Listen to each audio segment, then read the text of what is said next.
Mesdames et messieurs, bonsoir et bienvenue à cette émission de On s'en parle. À l'automne 2021, devant un manque flagrant d'infirmières et d'infirmiers, l'Abitibi-Ouest se mobilise et un important mouvement prend jour et une mobilisation s'installe chez nous. Où en est rendu ce programme aujourd'hui?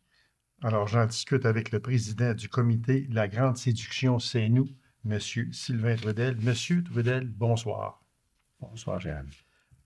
Merci d'avoir accepté cette invitation-là. Puis, on s'était vu au mois de novembre dernier et puis on s'était dit, on lâche pas, on va donner suite, puis on va en parler. Je vais vous donner du temps d'antenne tant que vous en voudrez. Puis, alors, lorsque je vous ai invité, c'est avec plaisir que vous avez esquissé à ma demande. Et c'est très gentil à vous et je vous en remercie. Merci. Alors, comme je disais, en novembre dernier, on s'est vu, tout allait bien, même on pourrait dire tout allait très bien pour la Grande Séduction, c'est nous. Est-ce qu'au mois de mars 2023, ça va aussi bien? Oui, absolument. En fait, c'est que là, on a semé beaucoup. Ça fait 1 an et demi. Dans la première année, on a semé beaucoup.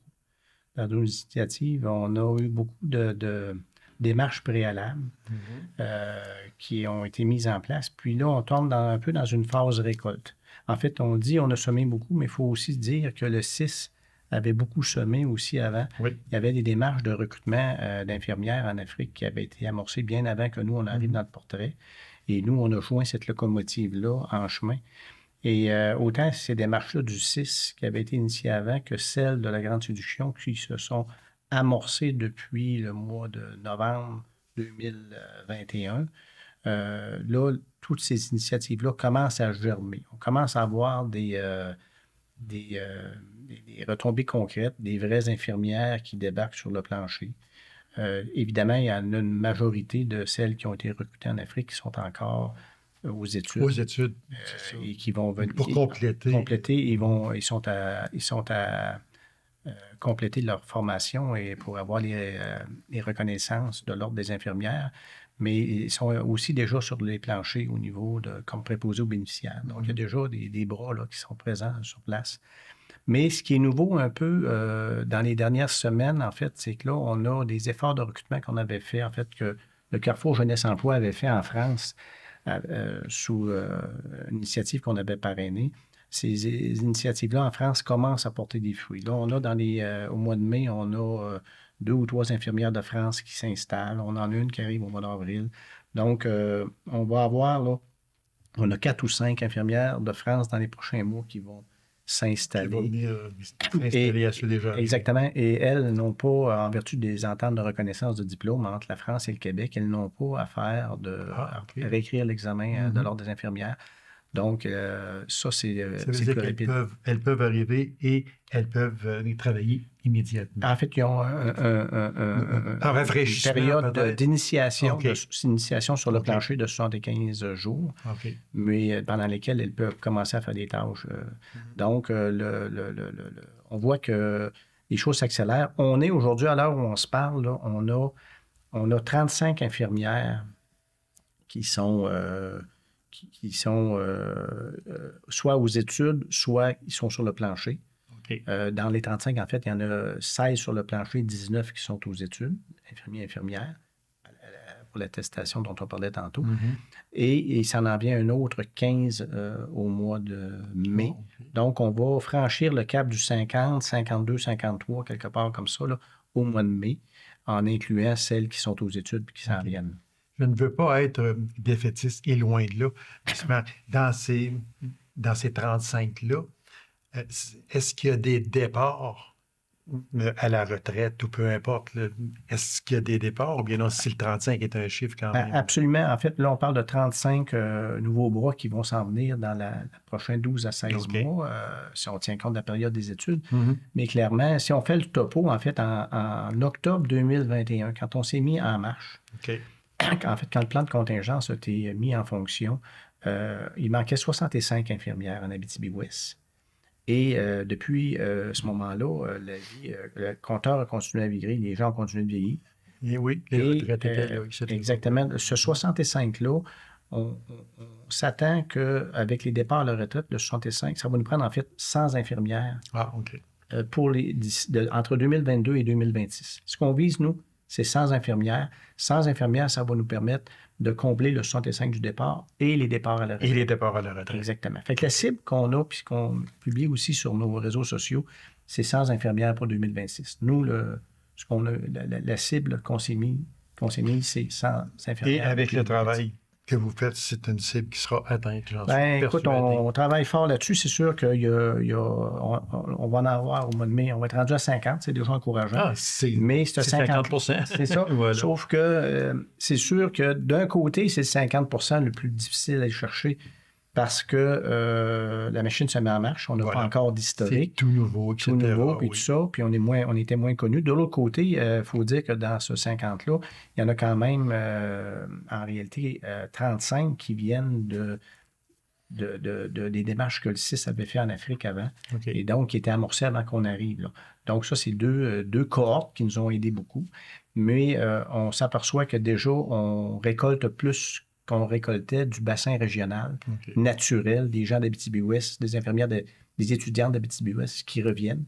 Habituellement, d'une année à l'autre, c'était 3 à peu près qu'on récoltait. Cette année, on a tapé 6 déjà.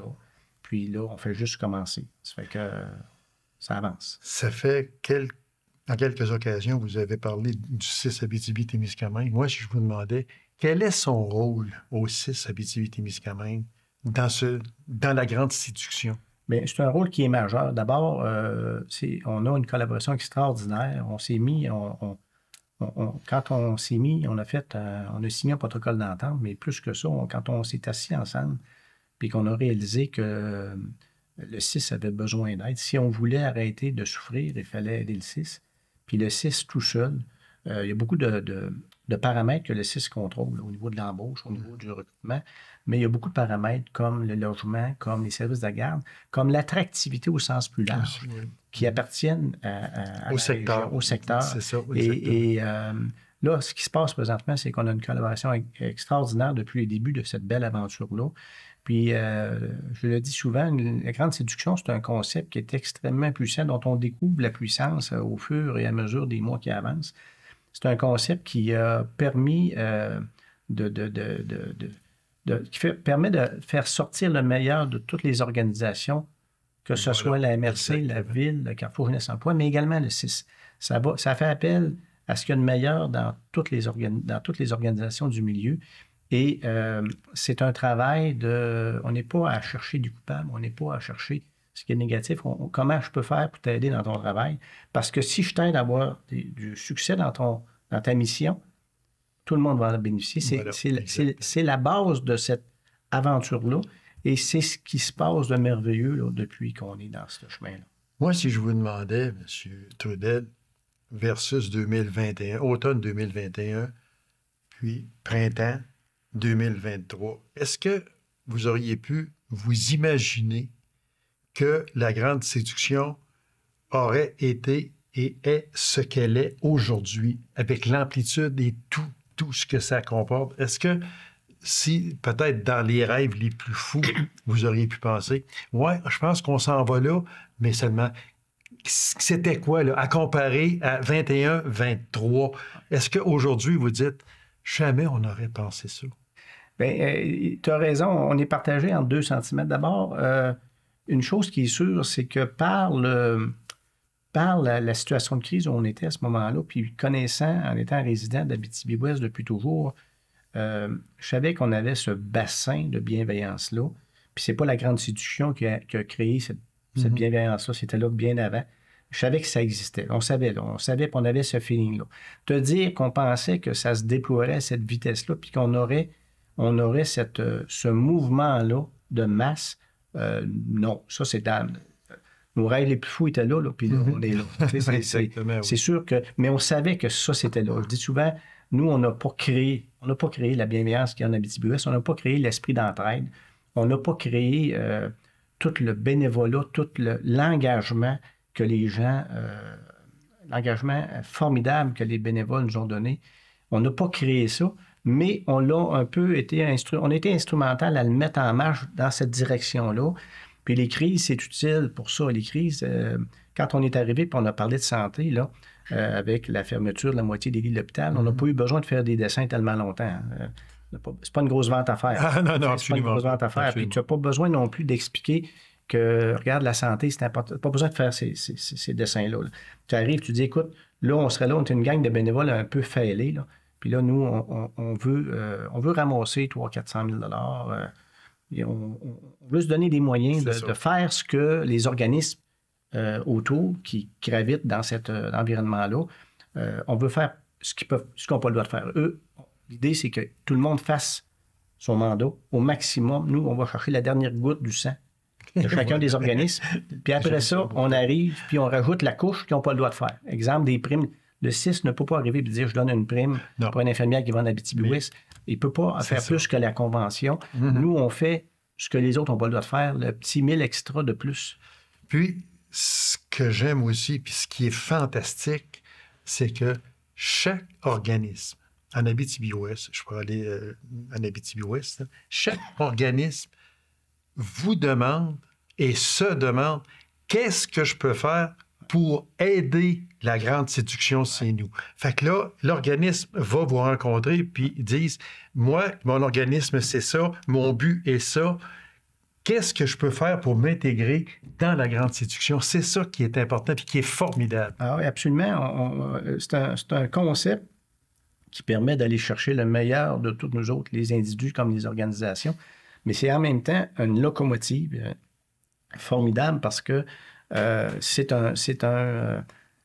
qu'on sent beaucoup, c'est que autant les organismes que les individus, la collectivité est fière. Les gens sont fiers de ce qu'ils ont réussi. Ils sont fiers de ce qui se passe. Ils sont fiers qu'on parle de l'Abitibi-Ouest de façon positive. C'est quelque chose qui est précieux, ça. C'est hyper précieux. Là, à bien des égards, on est cité comme un modèle d'accueil et d'intégration dans grand, tant au niveau du ministère de la Santé qu'au niveau du ministère de l'Immigration. On a eu des rencontres à haut niveau, au niveau service de garde aussi. Les gens disent, écoutez, ce que vous avez fait dans chacun de l'immigration, service de garde, accueil et intégration des infirmières, vous avez fait la position numéro 1 au Québec, c'est l'Abitibi-Ouest qui est là, dans chacun de ces 3 palais-là, secteurs-là, paliers-là, en fait, j'allais dire. Et c'est précieux pour nous. Puis là, on a réussi ça à notre première tentative, notre première cohorte. Dans la deuxième cohorte, on veut répéter ça, sauf que là, la différence avec la première cohorte, c'est que là, on sait comment faire. On sait ce qui marche bien, on sait sur quoi il faut travailler. Les points forts, les points faibles. Exactement. On a nos bénévoles, on a beaucoup de acquis d'expérience, mais très clairement, pour répondre à ta question du départ, on se doutait que c'était un concept qui était fort, un concept qu'on n'a pas besoin d'expliquer longtemps, parce qu'il est simple. Quand on parle de santé, tout de suite là. Mais que ça aille à cette vitesse-là, puis que ça suscite ce genre d'engouement-là, non, ça, c'est sûr que dans nos rêves les plus fous, là, on ne se rendait pas là. Parce que moi, je peux vous dire une chose, on en entend parler jusqu'en Estrie. Ah oui? Oui, exactement. La grande séduction, en Abitibi-Ouest, on en entend parler. Jusque-là, il y a quelqu'un qui m'en a parlé. Tant mieux. Ça veut dire que les tentacules sont là, tout est là, puis ça ne peut que donner plus d'ampleur, tout simplement. Absolument. Puis là, on s'en vient dans les prochains mois avec une campagne sur les médias sociaux. On a fait le tournage au mois de janvier. On s'en vient avec une campagne sur les médias sociaux pour sortir justement de l'Abitibi-Témiscamingue, aller autant au niveau national qu'international, pour aller chercher notre clientèle cible, les jeunes infirmiers et infirmières qui ne sont pas encore tous installés, enracinés, les plus jeunes. Là, et les emmener. Puis là, on pense que ça va nous aider beaucoup à augmenter notre nombre, le dernier 50 qui nous manque pour se rendre à SAM. On en a parlé un petit peu, M. Trudel, mais j'aimerais ça revenir, parce que si j'avais dans une de mes questions, à quand vous pensez que la parité entre les deux, je parle de départ et arrivée. On a parlé de 2026, fort probablement. Êtes-vous confiant d'y arriver pour 2026? Mais en fait, je pense qu'en 2026, si les choses se passent comme on veut, on va être passé de moins 65 en nombre ou en pourcentage, moins 40. Moins 40 moins 40 de 145, ça donne 65 personnes qui manquaient en septembre 2021. À date, les départs ont à peu près en raison du fait que les étudiantes, les infirmières d'Afrique ne sont pas encore disponibles là, sur le plancher. À date, les arrivées des infirmières d'ici ont à peine compensé les mises à la retraite. Là, quand les deux cohortes, la cohorte numéro 1 qui est arrivée au mois de septembre et la cohorte numéro 2 qui arrive au mois de mai, quand ces deux cohortes-là vont terminer leur étude, là, on va commencer à baisser à récupérer, en fait, là, sur le 65 de déficit qu'on avait. Et quand est-ce que tout ça, ça va finalement se traduire en des réouvertures de services? Ça va probablement... Il faut attendre que ces deux cohortes-là soient sur les planchers. Puis dans les deux cohortes, évidemment, ce n'est pas tout le monde qui va réussir l'examen de l'ordre. Ça fait partie de la vie. C'est un autre défi qu'on a. Là, il arrive des infirmières de France qui vont se greffer à ça. Là, ce qu'on s'aperçoit, c'est que là, le 6, quand il arrive des infirmières, bien là, il commence à avoir des gens à placer et à colmater des brèches qui étaient là. Comment tout ça, ça va atterrir au niveau des soins à la population? C'est le 6 qui a ce volet-là dans les mains. Il gère ça pour revenir à la normale parce que l'objectif, l'article numéro 1 du protocole d'entente, c'est revenir à la normale au niveau des soins. Ça fait qu'on sait qu'on s'en va là, puis on sait que la façon la plus rapide, c'est de rentrer le maximum d'infirmières. Puis on sait qu'on ne sera pas évalué selon le nombre de réunions, le nombre de conférences de presse qu'on va avoir données. On va être évalué selon un seul critère, le nombre d'infirmières qu'on va avoir ramenées sur le plancher de l'hôpital. Et le nombre de lits. Exactement. À être réouvert. Exactement. Et ça, dans le temps, c'est sûr que dans nos espoirs, c'est que ça arrive avant 2026. Un retour graduel, anormal, à laquelle vitesse, ça va dépendre de ce qu'on va avoir comme succès dans les prochains mois. Parce que je faisais une émission avec Mme Roy il y a à peine une semaine et demie, 2 semaines. Puis Mme Roy, justement, on en a parlé de la grande séduction, puis le 6 à Abitibi-Témiscamingue est très sensibilisé à ça. L'ouverture de lits au 2e étage du centre hospitalier, entre autres, on en a parlé, puis c'est dans les visées, tout le monde le veut. Fait que c'est avec la grande séduction qui va donner probablement le coup d'envoi, espérons-le, très prochain, à une ouverture le plus possible du 2e étage à la salle. Exactement, c'est le but. Puis en attendant, le défi qu'on a, le défi que le CSA, dans le fond, c'est faut pas... il manque 40 de soldats. Fait que le 60 qui reste, il ne faut pas les brûler. Ça, c'est un fait. Exactement. Le plan de contingence, à partir du temps où nous, on a compris ça, on est passé de la colère au mode collaboration. Parce que le plan de contingence, ce n'est pas une punition. C'est une conséquence. C'est la seule voie de sortie. C'est la seule voie de sortie pour ne pas brûler le 60 qui reste. Et la fameuse 60, il faut y faire attention. Exactement. Parce que là, si on le perdait, ça serait catastrophique. Exactement. Donc, il faut que ça se passe graduellement au fur et à mesure des arrivées de bras. Et nous, on travaille à ce qu'il rentre le maximum de bras et on travaille aussi à ce que ces bras-là demeurent en Abitibi-Ouest puis qu'ils trouvent en Abitibi-Ouest un milieu comme ça n'existe pas ailleurs. Et c'est ce qu'on réalise. Encore hier soir, j'ai rencontré un des infirmiers de la première cohorte, puis c'est ce qu'il me disait. Il disait, écoute, je te remercie. On a été accueillis ici, là, on ne pouvait pas rêver mieux. Est-ce que je peux faire venir mon frère qui reste en Tunisie? Ça, quand quelqu'un te dit ça, c'est parce que l'ouvrage est bien fait. C'est parce que lui, il est content. Tu ne fais pas venir ton frère dans un sac à problème.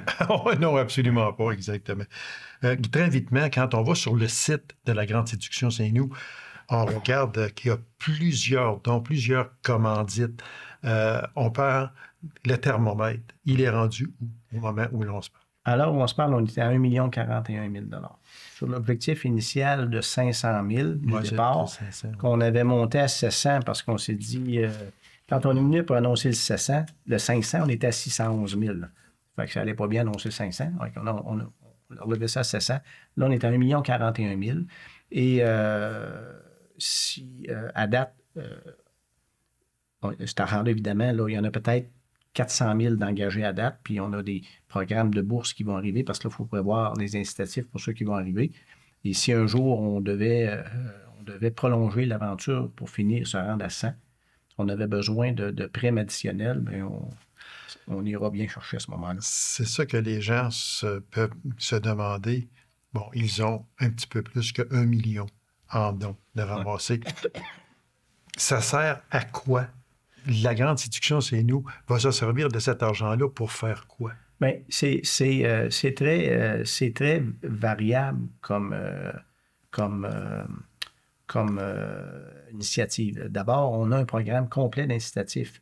Exemple, une infirmière de l'extérieur de l'Abitibi, pas celles qui viennent de l'Afrique, parce qu'ils ont un programme avec le ministère de l'Éducation. Ils ont déjà un programme avec le ministère de l'Enseignement supérieur là, qui permet qu'elles soient supportées financièrement durant leurs études. Là.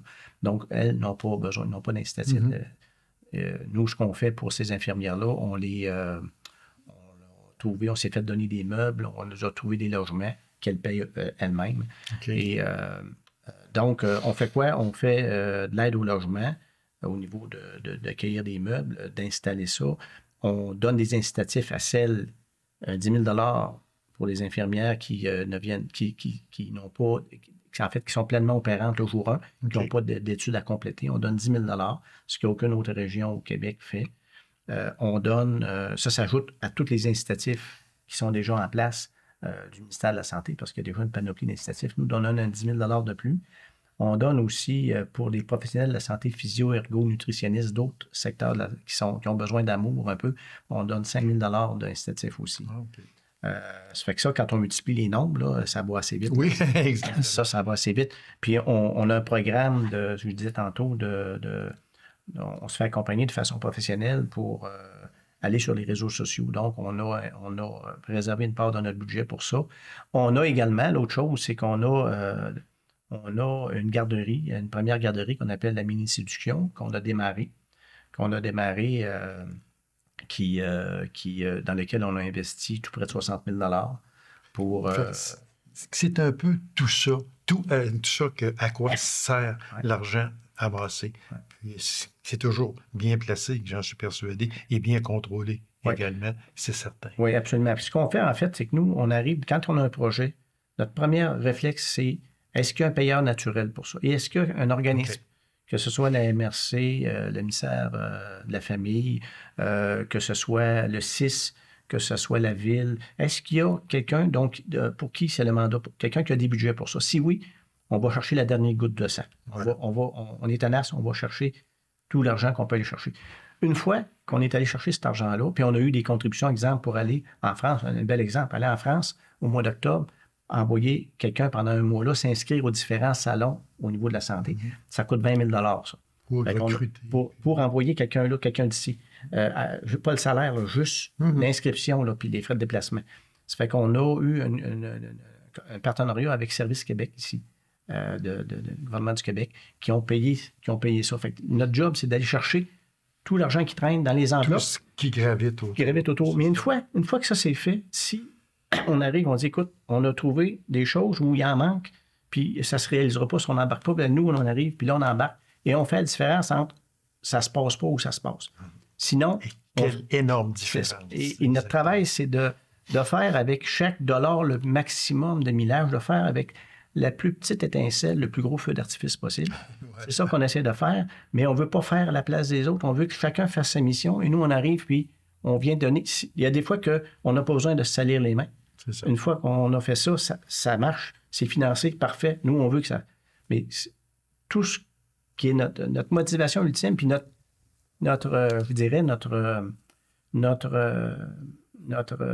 intérêt ultime, c'est que les choses se passent. On veut que les choses se passent. Tout ce qui peut manquer pour faire une réussite, puis vous êtes capable de le donner, vous le donnez. Nous, on veut que chaque chose...